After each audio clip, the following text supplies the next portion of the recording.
تمام تعریف اللہ کے لیے ہے جو محافظ، دانا، بخشنے والا، مہربان، رحیم اور بردبار ہے۔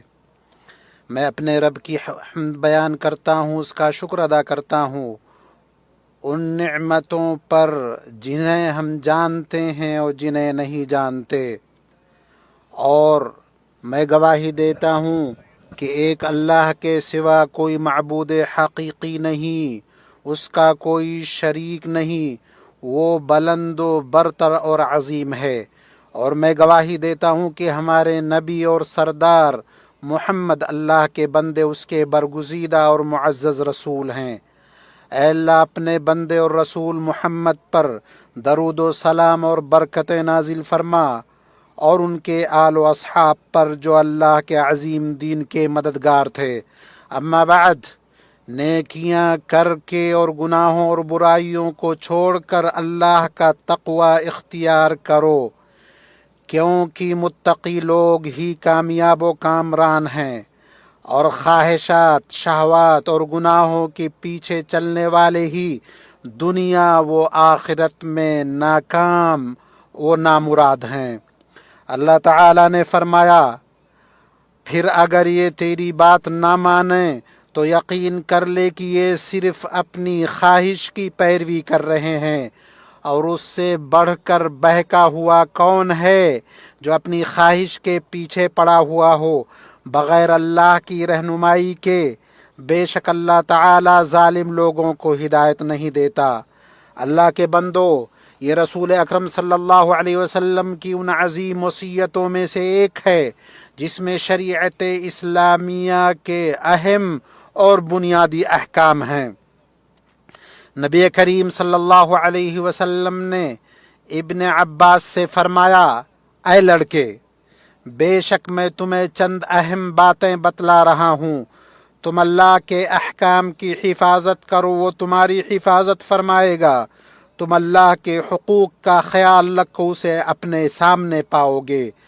جب تب تم کوئی چیز مانگو تو صرف اللہ سے مانگو، جب مدد چاہو تو صرف اللہ سے مدد طلب کرو، اور یہ بات جان لو، اگر ساری دنیا مل کر تمہیں کچھ نفع پہنچانا چاہے تو وہ تمہیں اس سے زیادہ کچھ بھی نفع نہیں پہنچا سکتی جو اللہ نے تمہارے لیے لکھ دیا ہے۔ اگر ساری دنیا مل کر تمہیں کچھ نقصان پہنچانا چاہے تو اس سے زیادہ کچھ نقصان نہیں پہنچا سکتی جو اللہ نے تمہارے لیے لکھ دیا ہے۔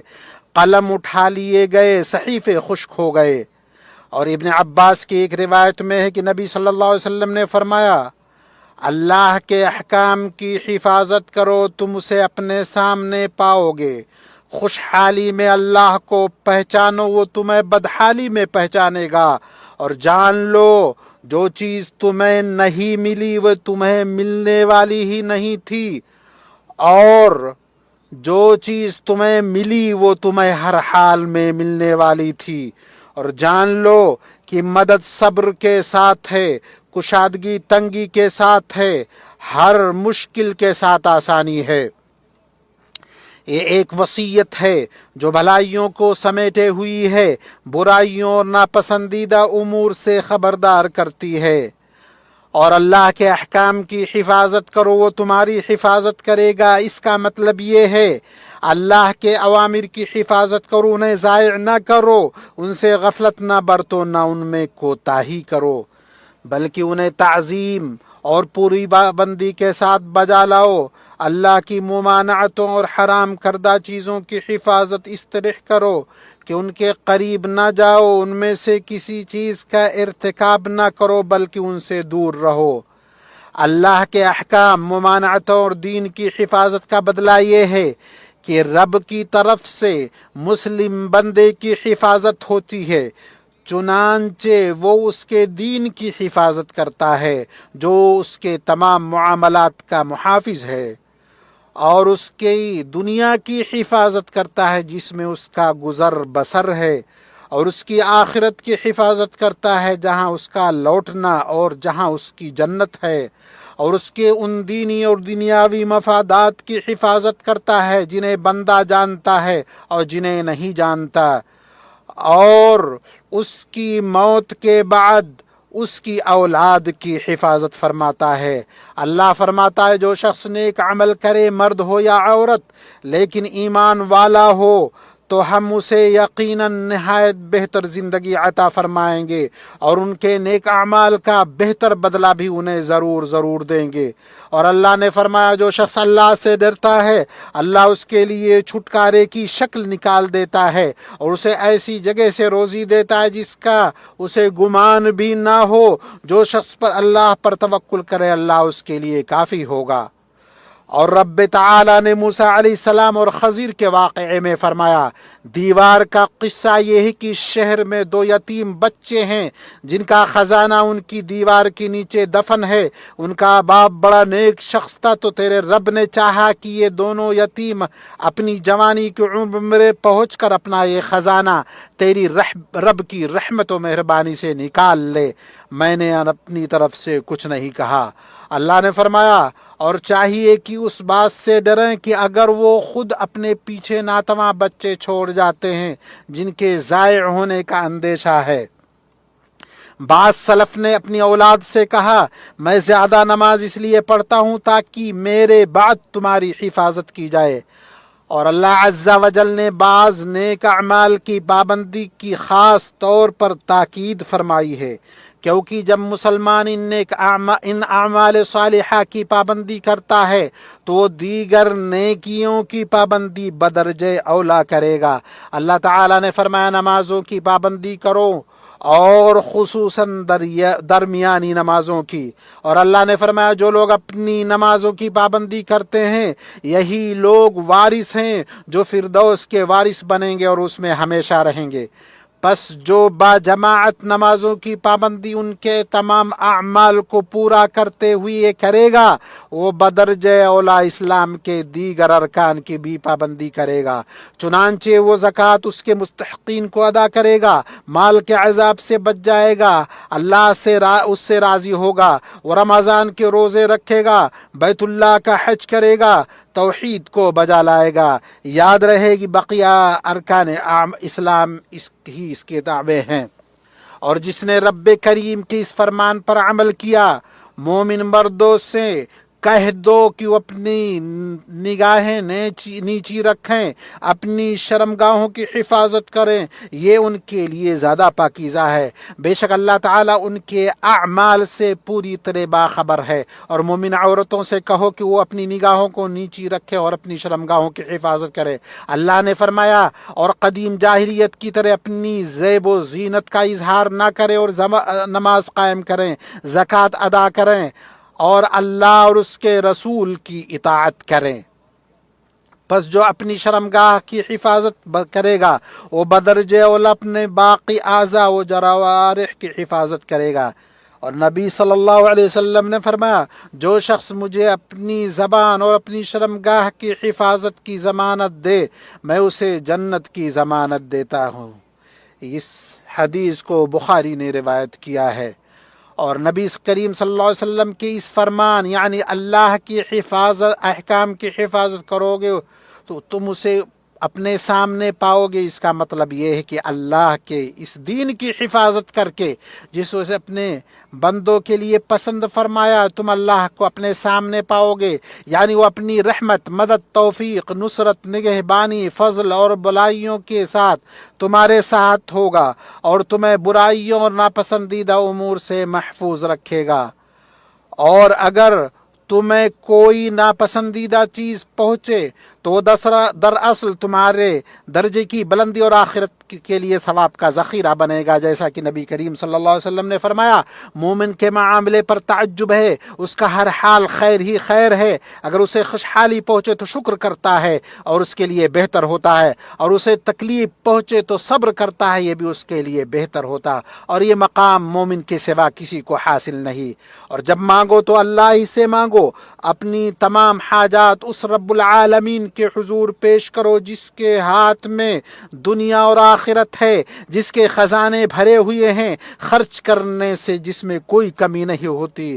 پس اگر ساری مخلوق ایک ساتھ اکٹھا ہو کر اللہ سے مانگے، اللہ ہر ایک کو اس کی مانگی ہوئی مراد اور خواہش عطا کر دے تو اس سے اللہ کے خزانے میں کوئی کمی نہیں آئے گی۔ کہاں ہے وہ لوگ جو یقین رکھنے والے، مانگنے والے، پابندی کرنے والے ہیں؟ اور جب مدد چاہو تو تم اللہ ہی سے مدد چاہو، کیونکہ اللہ سے مدد طلب کرنا عظیم عبادتوں میں سے، جیسے اللہ نے بندوں کے بارے میں فرمایا ہم تیری ہی عبادت کرتے ہیں اور تجھی سے مدد چاہتے ہیں۔ چنانچہ وہ امور جن پر قدرت صرف اللہ کو حاصل ہے، ان پر اور ان کے حصول پر مدد بھی صرف اسی اللہ سے طلب کرنی چاہیے۔ لہذا جو شخص کسی مخلوق سے ایسی چیز پر مدد چاہے جس پر صرف اللہ قادر ہے تو اس نے عبادت میں اللہ کے ساتھ شرک کیا۔ اور نبی کریم صلی اللہ علیہ وسلم کے فرمان قلم اٹھا لیے گئے، صحیفے خشک ہو گئے، اس کا مطلب یہ ہے کہ قضا و قدر کے قلم سے فیصلے لکھے جا چکے اور تقدیریں مکمل لکھی جا چکی ہیں، اب ان میں کوئی تبدیلی نہیں ہوگی۔ اور صحیفے جن میں قضا و قدر لکھے گئے خشک ہو چکے ہیں، اب ان میں کوئی تبدیلی نہیں ہوگی۔ پس جو مصیبت بندے کی قسمت میں لکھ دی گئی ہے اسے ضرور پہنچ کر رہے گی، اور جو اس کی قسمت میں نہیں لکھی گئی اسے ہرگز نہیں پہنچے گی۔ اور جان لو کہ مدد صبر کے ساتھ ہوتی ہے، یعنی صبر اس کے ساتھ جڑا ہوا ہے۔ نبی کریم صلی اللہ علیہ وسلم نے یہ نہیں فرمایا کہ نصرت صبر کے بعد آتی ہے اور کشادگی تنگی کے ساتھ ہوتی ہے، یعنی دونوں ساتھ ساتھ ہوتے ہیں۔ یہ نہیں فرمایا کہ کشادگی تنگی کے بعد آتی ہے، اور آسانی مشکل کے ساتھ ہوتی ہے، یعنی آسانی مشکل کے ساتھ ہے۔ یہ نہیں فرمایا کہ آسانی مشکل کے بعد آتی ہے۔ یہ سب اللہ تعالی کی رحمت ہے، اور یہ بات اللہ تعالی کے اس فرمان کے عین مطابق ہے۔ بے شک تنگی کے ساتھ آسانی ہے، یقیناً تنگی کے ساتھ آسانی ہے۔ یہ آیت اس قدر بلیغ ہے کہ مفسرین نے کہا ایک تنگی دو آسانیوں پر غالب نہیں آ سکتی، ایک تنگی دو آسانیوں پر غالب نہیں آ سکتی، کیونکہ تنگی ایک ہے اور آسانی ایک سے زیادہ۔ اور اس حدیث میں بدن اور دل کے نیک اعمال جمع کر دیے گئے ہیں۔ کیا ہی کامیابی ہے اس شخص کی جس نے اس پر عمل کیا، اور کتنا خسارے میں وہ ہے جو اس پر عمل سے محروم کر دیا گیا۔ اللہ تعالیٰ نے فرمایا توبہ کرنے والے، عبادت گزار، حمد کرنے والے، تسبیح کرنے والے، رکوع کرنے والے، سجدہ کرنے والے، نیکی کا حکم دینے والے، برائی سے روکنے والے، اللہ کی حدود کی حفاظت کرنے والے، اور مومنوں کو خوشخبری دے دو۔ اللہ تعالیٰ قرآن عظیم میں میرے اور آپ کے لیے برکت عطا فرمائے، سید مرسلین کی سنت کے ذریعے مجھے اور آپ سب کو نفع پہنچائے۔ میں یہ بات کہتا ہوں، اللہ سے مغفرت طلب کرتا ہوں۔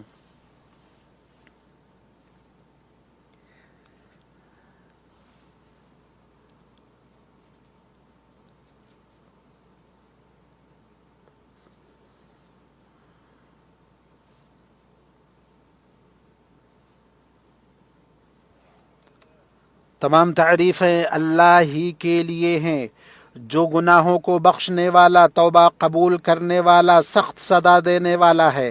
اس کے سوا کوئی معبود برحق نہیں، اس کی طرف لوٹ کر جانا ہے، وہ بڑا باریک بین اور خوب خبر رکھنے والا ہے۔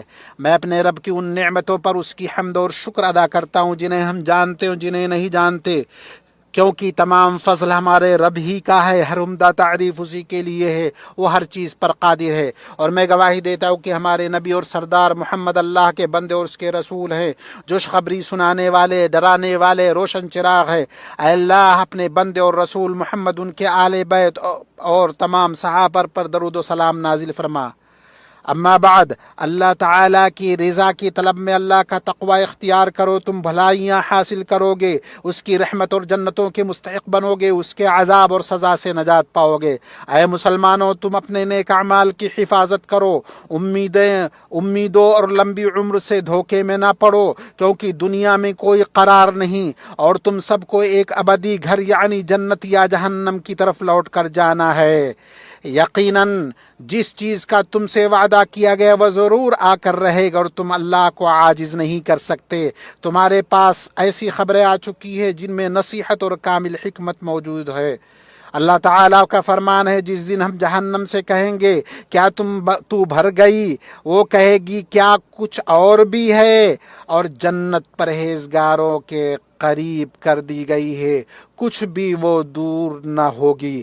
ان سے کہا جائے گا یہ ہے جس کا تم سے وعدہ کیا جاتا تھا، ہر اس شخص کے لیے جو رجوع کرنے والا اور پابندی کرنے والا ہو، جو بن دیکھے رحمان سے ڈرتا اور رجوع کرنے والا دل لے کر آیا۔ ان سے کہا جائے گا سلامتی کے ساتھ اس میں داخل ہو جاؤ۔ اللہ کے بندو، یقیناً اللہ اور اس کے فرشتے نبی پر درود بھیجتے ہیں۔ ایمان والو، تم بھی ان پر درود و سلام بھیجا کرو۔ نبی صلی اللہ علیہ وسلم نے فرمایا، جو شخص مجھ پر ایک مرتبہ درود بھیجتا ہے اللہ تعالیٰ اس پر 10 رحمتیں نازل فرماتا ہے۔ لہٰذا اپنے اولین و آخرین کے سردار نبی پر درود و سلام بھیجو۔ اے اللہ، محمد اور آل محمد پر رحمت نازل فرما، جس طرح تو نے ابراہیم علیہ السلام و آل ابراہیم پر رحمت نازل فرمائی۔ بے شک تو قابل حمد بڑی شان والا ہے۔ اے اللہ، خلفائے راشدین ابو بکر، عمر، عثمان اور علی رضی اللہ عنہم، تمام صحابہ کرام اور قیامت تک بھلائی کے ساتھ ان کے نقش قدم کی پیروی کرنے والوں سے راضی ہو جا، اور ہمیں بھی اپنے فضل و کرم سے اس میں شامل فرما دے اے ارحم الراحمین۔ اے اللہ، اسلام و مسلمانوں کو عزت عطا فرما، غلبہ عطا فرما، کفر، کافروں، شرک اور مشرکوں کو ذلیل کر۔ اے اللہ، ہر زمانے اور ہر جگہ اپنے دین، اپنی کتاب، اپنے نبی کی سنت کو غلبہ عطا فرما اے رب العالمین۔ اے اللہ، مسلمانوں سے مصیبتیں، سختیاں، پریشانیاں دور فرما اپنی رحمت سے اے ارحم الراحمین۔ اے اللہ، ہمارے اور تمام مسلمانوں کے فوت شدگان کی مغفرت فرما اور انہیں عذاب قبر سے محفوظ رکھ۔ اے اللہ، ہر مسلمان مرد اور عورت کے معاملے کی خود نگرانی فرما، ان کے کام آسان کر دے، ان کی پریشانیاں دور کر دے۔ ہمارے اور تمام مسلمانوں کی بیماروں کو شفا عطا فرما، ہمیں، ہماری اولاد کو شیطان و ابلیس اور اس کے ساتھیوں پیروکاروں سے محفوظ رکھ۔ اے اللہ، اس مبارک سرزمین اور جو مسلمانوں کے لیے نمونہ عمل ہے، اس کو دشمنوں کے حملوں، بدخواہوں کے شر سے محفوظ رکھ۔ اس کے فوجیوں، سرحدوں، خادم حرمین شریف ہے، ان کے ولی عہد کی حفاظت فرما اور ہر خیر کے کاموں میں ان دونوں کی مدد فرما اے رب العالمین۔ اس ملک اور تمام مسلمان ملکوں کے لیے انہوں کو بھلائیوں کی توفیق عطا فرما اور تمام مسلم ممالک کو ہر شر سے محفوظ رکھ اے رب العالمین۔ اے اللہ، بیت المقدس کو ظالموں سے محفوظ رکھ، فلسطین کی مدد فرما اے طاقتور، اے غالب والے، ان پر نازل ہونے والی تکلیفوں اور مصیبتوں کو دور کر دے اے ارحم الراحمین۔ اے اللہ، ہم سے اور تمام مسلمانوں سے مہنگائی، مصیبت، وبا، سود، زنا، زلزلوں اور گمراہ کن فتنوں کو دور فرما دے اے رب العالمین۔ پس اللہ کا کثرت سے ذکر کرو، اس کی نعمتوں پر اس کا شکر ادا کرو، وہ تمہیں بہت زیادہ عطا کرے گا۔ یقیناً اللہ کا ذکر سب سے بڑی چیز ہے۔